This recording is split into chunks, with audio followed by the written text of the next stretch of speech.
Tak seperti biasanya, suasana di Komplek Yayasan Suara Hati Sidoarjo lebih ramai daripada biasanya. Sedikitnya 100 anak mengikuti khitanan massal yang diselenggarakan secara gratis oleh pihak yayasan.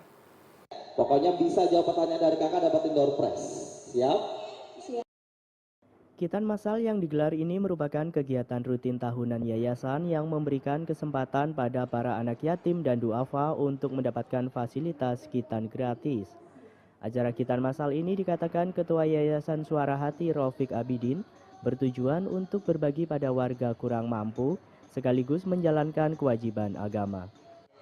Tujuan kita adalah untuk memberikan masyarakat yang tidak mampu atau membutuhkan agar bisa melaksanakan. Waduh, ini biasanya jawaban aku dulu, jawaban yang jujur ya. Oke. Orang tuanya yang mana boleh tahu?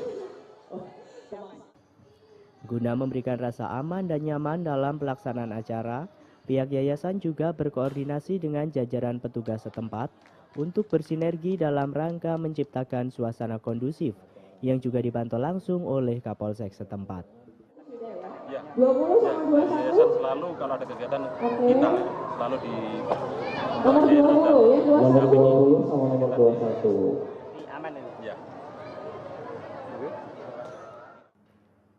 Dalam kegiatan ini sedikitnya 100 anak terdaftar untuk di Khitan. Pemeriksaan medis dilakukan pada masing-masing peserta dan ditangani oleh tim medis yang bersertifikasi. Tak sedikit dari para peserta yang nampak takut dan bahkan menangis ketika proses khitan dilakukan. Namun banyak juga di antara peserta yang terlihat senang karena masing-masing dari mereka mendapatkan bingkisan dan hadiah setelah menyelesaikan khitan. Berani nggak ikut sih? Berani siapa mau ikut khitan massal ini? Jadi ceritanya kamu bisa sampai di sini gimana? Tinggalnya di mana? Di daerah Wagi. Di daerah Wagi. Untuk dari anaknya sendiri persiapannya seperti apa? Nah, ini kan sebenarnya anaknya sendiri yang minta, orang tua juga seneng. Kemudian dia persiapannya dia sudah mentalnya sudah siap. Sudah siap.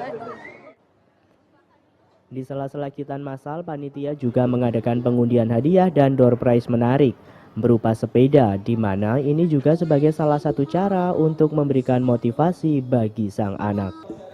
Timothy Lee, Diwan Bayu, Surabaya TV.